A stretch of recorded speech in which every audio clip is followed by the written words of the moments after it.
Hello friends, कैसे हैं आप सब। आई होप आप सभी ठीक होंगे। मैं स्वागत करती हूँ अपने ई लर्निंग प्लेटफॉर्म मुफ्त शिक्षा पर। जैसा कि आप सभी जानते हैं, मैं आपके लिए day to day moral story लेकर आती रहती हूँ। वैसे ही मैं आज आपके लिए एक और स्टोरी लेकर आई हूँ। आज हम उसके बारे में पढ़ेंगे, लेकिन उससे पहले थोड़ा सा मैं आपको चैनल के बारे में बता देती हूँ। वैसे तो आप सभी जानते हैं, हमारा प्लेटफॉर्म आपको फ्री ऑफ कॉस्ट एजुकेशन देता है और आप ज़्यादा से ज़्यादा लोगों के साथ शेयर भी करते हैं। बट आप अभी इस चैनल को, इस प्लेटफॉर्म को सीरियसली लेना स्टार्ट कर दीजिए, बिकॉज जितना जल्दी आप लोग इस चैनल को आगे बढ़ाएंगे और सपोर्ट करेंगे, उतनी ही जल्दी हम आपके लिए और अच्छी अच्छी चीज़ें, एजुकेशन से रिलेटेड हर एक चीज़ लेकर आते रहेंगे। और अगर आपके मन में कोई भी क्वेरी है इस प्लेटफॉर्म से रिलेटेड या किसी टॉपिक से रिलेटेड, किसी भी चीज़ से रिलेटेड, एजुकेशन में कोई भी क्वेरी है, तो आप हमारी साइट पर भी जा सकते हैं। www.muft.shiksha पर जाकर आप अपनी क्वेरी भी सॉल्व करवा सकते हैं, जिसके लिए आपको रिसेंटली रिवर्ट भी मिलेगा। और आपका कुछ भी क्वेश्चन हो, उसका आंसर आपको हैंड टू हैंड रिवर्ट दिया जाएगा। तो आई होप आप सभी उसका मुफ्त में लाभ उठाएं और ज़्यादा से ज़्यादा लोगों के साथ शेयर करें। अभी तक मैंने जितनी भी स्टोरी डाली है, उसमें आपके बहुत ज़्यादा अच्छे कमेंट्स आते हैं और लाइक, शेयर, सब्सक्राइब सब आते हैं। तो मुझे अच्छा लगा कि आप ज़्यादा से ज़्यादा लोगों के साथ शेयर कर रहे हैं और बहुत ज़्यादा सपोर्ट कर रहे हैं। तो ऐसे ही मैं आज आपके लिए एक और न्यू स्टोरी लेकर आई हूँ। इसे आप मॉरल भी बोल सकते हैं, स्टोरी, बिकॉज मॉरल भी है इससे। लेकिन हम एक चीज़ ये सीखेंगे, जैसे कि हम एक थॉट बना लेते हैं कि हम किसी के लिए कंपैरिजन करते हैं, किसी को भी अपने से या किसी और पर्सन को। जैसे बहुत ज़्यादा रिचेस्ट पर्सन होते हैं, उनका नेचर बहुत पोलाइटली होता है, वो कभी भी उस वे में किसी को अक्कड़ या घमंड या एटीट्यूड नहीं, ईगो नहीं दिखाते। मोस्ट है कि ईगो या एटीट्यूड नहीं दिखाते, क्योंकि वो एक हमारी नाकामयाबी का कारण बन सकता है। इसीलिए तो बस उसी से रिलेटेड एक आपको छोटी सी स्टोरी बताऊंगी, उससे आप ज़रूर सीखेगा। तो आई होप आप सभी को पसंद आएगी। तो चलिए हम चलते हैं अपनी स्टोरी की तरफ।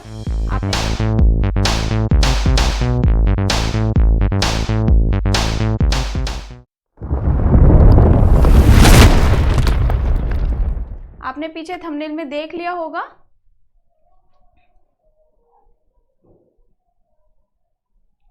एक व्यापारी और नाव वाला। ये स्टोरी का थॉट है, एक व्यापारी और नाव वाला। आप खुद समझ सकते हैं कि व्यापारी कौन होते हैं, बिजनेसमैन, जो अच्छे खासे ईयर पे, अच्छे खासे प्लेटफॉर्म पे बिजनेस कर रहे होते हैं, अपना बिजनेस सेटअप कर चुके होते हैं। ये है व्यापारी और ये है एक छोटे से गांव से रिलेटेड नाव वाला। इसमें कुछ ऐसी ही सोच होती है। कभी भी हम कहते हैं कि हम कितने भी ऊंचे पद पे पहुंच जाएं या कितनी भी अच्छी, कितनी भी कहते हैं कितने भी रिचेस्ट हो जाएं, बट एक ईगो नहीं आनी चाहिए, जिससे लोग हमें नापसंद करना पसंद कर देते हैं। जैसे जो लोग पहले पसंद करते थे और हमारे में ईगो या एटीट्यूड या कुछ भी हीन भावना आ जाती है, तो हमसे लोग बात करना पसंद नहीं करते। सेम छोटा सा थॉट है, बट जो थॉट है वो बहुत अच्छा है, यूनिक भी है। तो वो चीज़ हमें अपने लाइफ में, अपने जीवन में लेकर आनी चाहिए। उसी से रिलेटेड मैं आपको बताने जा रही हूँ। तो चलिए हम चलते हैं। खुद से किसी को कम मत समझो। सबसे बड़ी बात, मान लीजिए हमारे सामने एक बहुत ज़्यादा रिचेस्ट पर्सन है, या अनदर भी मान ले, हम अपने पेरेंट्स को ही ले लेते हैं। मान लीजिए हमारे फादर ने बहुत कुछ किया है और हम उनके जैसा करना चाहते हैं, उनसे अच्छा करना चाहते हैं। ये सोच हमें लेकर आनी चाहिए कि हम उनसे अच्छा कर सकते हैं, लेकिन उन्हें नीचा दिखाकर नहीं। अगर हमने अपनी फैमिली से, किसी से भी बहुत अच्छी चीज़ें या बहुत ज़्यादा अचीवमेंट कम उम्र में हासिल कर ली है, तो हमें उस व्यक्ति को नीचा नहीं दिखाना चाहिए, कम नहीं आंकना चाहिए, बिकॉज हमें लाइफ में कभी भी किसी की भी ज़रूरत पड़ सकती है। इसी वजह से, ताकि हमारी नाकामयाबी का कारण ना बने। तो इसमें वही चीज़ है कि ये सोच आपकी नाकामयाबी का कारण बन सकती है। तो चलिए, एक व्यापारी होता है, वो बहुत अच्छा बिजनेस कर रहा होता है, उसका बिजनेस काफ़ी अच्छा चल रहा होता है, लेकिन उसका एक माइंडसेट होता है कि वो एक गांव में जाकर अपनी बहुत बड़ा बिजनेस फैलाना चाहता है, बहुत बड़ी कंपनी बनाना चाहता है।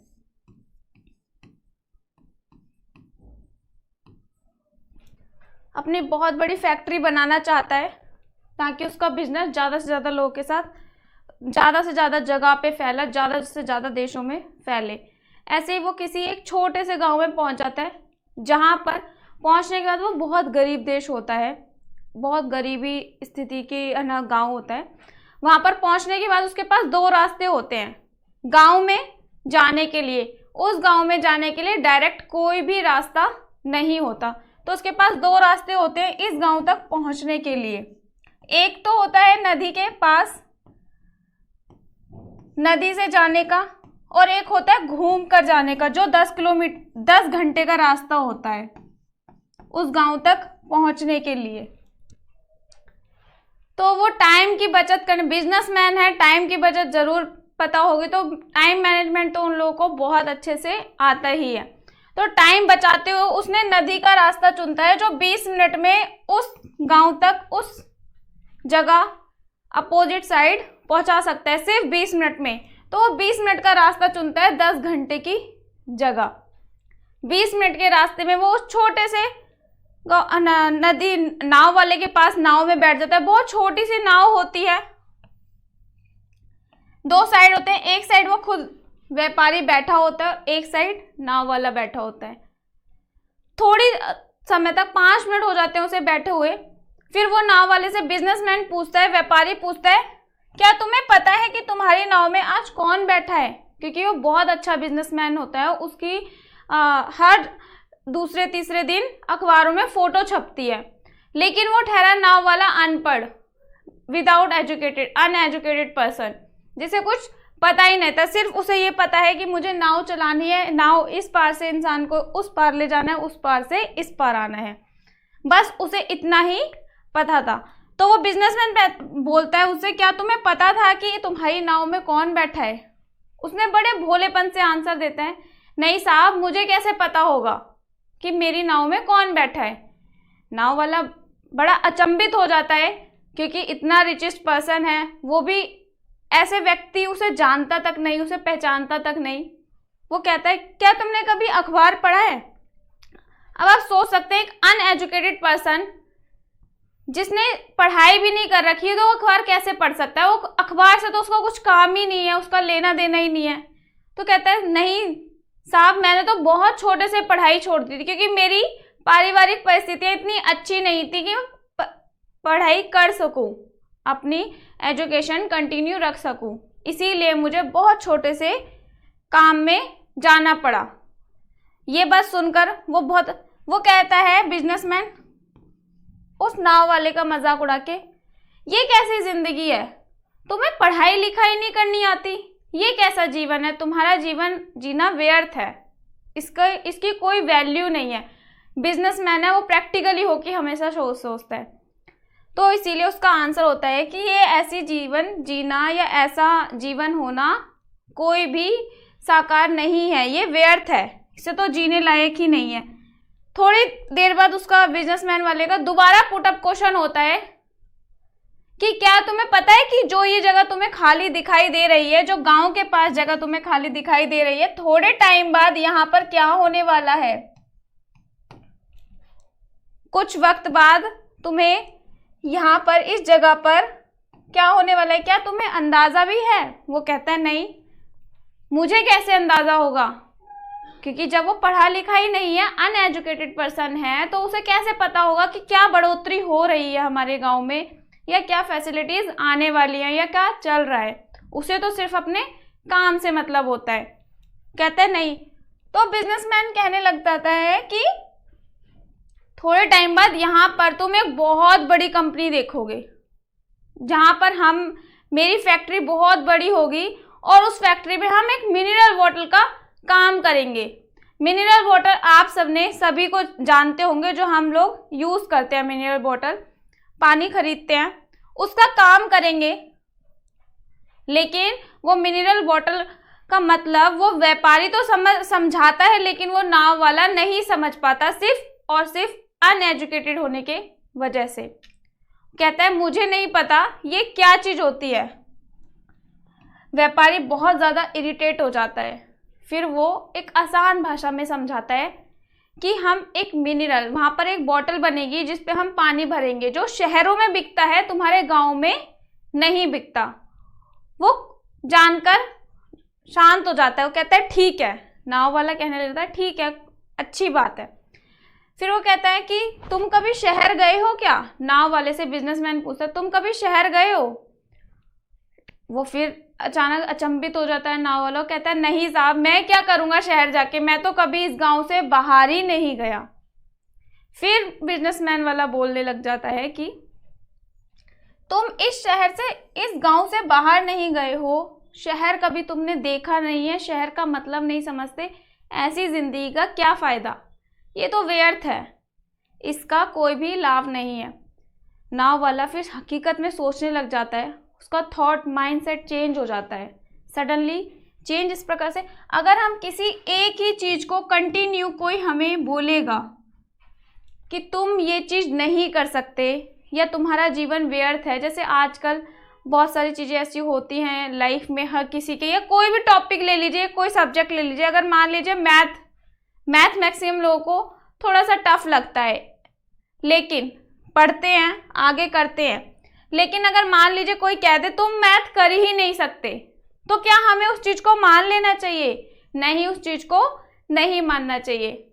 वैसे ही नाव वाला से फिर वो बिजनेसमैन कहता है ऐसी जिंदगी का क्या फ़ायदा। अब नाव वाला सच में सोचने लग जाता है कि सच में मेरी ज़िंदगी का कोई मतलब नहीं है, मेरे जैसी ज़िंदगी जीने का सब कुछ व्यर्थ है, मेरी ज़िंदगी किसी काम की ही नहीं है। थोड़े वक्त बाद जब नाव वाले का ध्यान नाव से भटक कर, नाव से, क्योंकि उसने एक क्वेश्चन ऐसा आंसर दिया, बिजनेसमैन वाले ने एक बात ऐसी बोली जो उसके दिमाग पर असर करने लगी, क्योंकि उसने वो बात थर्ड टाइम सुनी उस बिजनेसमैन वाले से, क्योंकि वो बहुत ज़्यादा रिचेस्ट था, तो ऑब्वियसली अगर वो कुछ बोलेगा, अगर हमसे कोई रिचेस्ट पर्सन या बहुत ज़्यादा जिसमें कहते हैं बहुत एजुकेटेड पर्सन हमसे कुछ बात बोलते, तो हमें ऐसा लगने लग जाता है कि हाँ सच में हम ये चीज़ नहीं कर सकते, क्या हमें ये चीज़ सोचनी चाहिए? नहीं, क्योंकि हम कंपेयर करने लग जाते हैं अपने आप को उससे। वही उस नाव वाले ने भी करी, लेकिन नाव वाला का जब नाव से ध्यान हटकर वो नाव पत्थर में टकराई, तो नाव में छेद होने के कारण पानी भरने लगा। अब नाव वालों को पूरा समझ आ गया था कि अब मैं इस नाव को नहीं बचा सकता, अब यहाँ से निकलने का मतलब, यहाँ नाव बहुत ज़्यादा बीचों बीच थी, गहरा पानी था, नाव में पानी भरने लगा। अब रिचेस्ट जो पर्सन था, बिजनेसमैन था, व्यापारी, वो घबरा गया कि अब क्या होगा इसके आगे। नाव वाला पूछता है बिजनेसमैन वाले से, व्यापारी से, क्या साहब आपको तैरना आता है? वो अचंभित, वो शॉक्ड हो जाता है क्वेश्चन जैसे ही नाव वाला पूछा, कहता है क्यों, तुम ऐसा क्यों पूछ रहे हो? उसने कहा नहीं साहब आप बताइए तो, आपको तैरना आता है? वो कहता है बिजनेसमैन वाला कि नहीं, मेरे को तैरना नहीं आता। फिर वही नाव वाला थोड़ा सा मुस्कुरा कहता है ऐसी जिंदगी का क्या फायदा, ऐसी जिंदगी का क्या फायदा, इतने बड़े व्यापारी हो और आपको तैरना नहीं आता। तब उस व्यापारी को अपनी गलती महसूस होती है कि वो नाव वाले के साथ क्या कर रहा था, वो नाव वाले की दिशा कैसी करी थी, उसने किस प्रकार से उसका मजाक उड़ाया था। अपने सिर्फ और सिर्फ एक रिचेस्ट होने का बिजनेसमैन है इस वजह से। क्या नाव वाले को ऐसा करना चाहिए था या व्यापारी को ऐसा नहीं करना चाहिए था? क्वेश्चन है कि व्यापारी को ऐसा नहीं करना चाहिए था। That is a point. तब व्यापारी ने बोला कि तुम मुझसे जो चाहे ले लो, लेकिन मेरी जिंदगी बचा लो। तुम मुझसे जो भी कुछ ले लो, सब कुछ ले लो, लेकिन मेरी जिंदगी बचा लो। तब नाव वाले ने कहा घबराइए मत साहब, मुझे तैरने के साथ डूबने वाले लोगों को भी बचाना आता है। तब वो नाव वाला उस व्यापारी को बाहर लेकर निकला। तो इससे हमें सबसे बड़ी क्या सीख मिलती है कि अगर हम ऐसी सोच रखने लग जाएं कि अगर हम बहुत अच्छा पढ़े लिखे हैं, या हम किसी, जैसे होता है ना कि हम गांव वगैरह में, ननिहाल में या ग्रामीण इलाकों में जाते हैं जहाँ पर परिस्थितियाँ बहुत अच्छी नहीं होती है, बच्चे एजुकेशन भी नहीं ले पाते। आज के टाइम पर भी वैसे गांव मौजूद हैं अभी भी कि लोगों को एजुकेशन नहीं मिल पा रही है, पढ़ाई नहीं कर पा रहे हैं, तो हम वहाँ जाते हैं। तो हमारा मतलब सिर्फ ये नहीं होता कि अगर हम पढ़े लिखे हैं तो हम उन बच्चों का मजाक उड़ाएं, नहीं, हमें अपनी तरफ से ये सोचना चाहिए कि हम इन बच्चों को क्या चीज़ सिखा सकते हैं, क्या चीज़ करवा सकते हैं। यदि वो नाव वाला उसको नहीं बचाता तो क्या वो रिचेस्ट पर्सन अपनी ज़िंदगी बचा पाता? नहीं बचा पाता। थिंक अबाउट इट कि हम कर क्या रहे हैं, सामने वाले से कंपेयर या खुद को अच्छा साबित कर रहे हैं। तो इसीलिए सबसे मैटर करती है सोच अपने ऊपर कि हमारी सोच कैसी है। हम किसी को कंपेयर कर रहे हैं या हम किसी को छोटा दिखा रहे हैं। हम कभी भी ऊपर सीढ़ियों पर चढ़ते हैं तो किसी के लिए नहीं चढ़ते, अपने लिए चढ़ते हैं। इसीलिए उस नए रिचेस्ट पर्सन ने नाव वाले के साथ ये चीज़ गलत करी, क्योंकि उसने मजाक उड़ाया। और वो चीज़ उसे कब समझ आई? जब उसका जीवन खतरे में पड़ा। इसीलिए इस सोच को अगर आपके माइंड में भी या आपके आसपास किसी के भी माइंड में ऐसी सोच है तो आप उसको ये स्टोरी ज़रूर डेफिनेटली शेयर करिएगा, ये वीडियो डेफिनेटली शेयर करिएगा, ताकि उसकी इस सोच से वो बाहर निकले। क्योंकि हम कभी भी किसी को नीचा दिखाकर अपनी सीढ़ियों से नहीं चढ़ सकते। दैट इज़ अ पॉइंट कि अगर नाव वाले का जीवन खतरे में नहीं पड़ता, क्या उसे ये बात समझ आती? नहीं, उसे ये बात समझ नहीं आती। तो सबसे पहले है कि थिंक अबाउट इट, कि तुम्हारे थॉट्स कैसे हैं, सोच कैसी है। That is a point.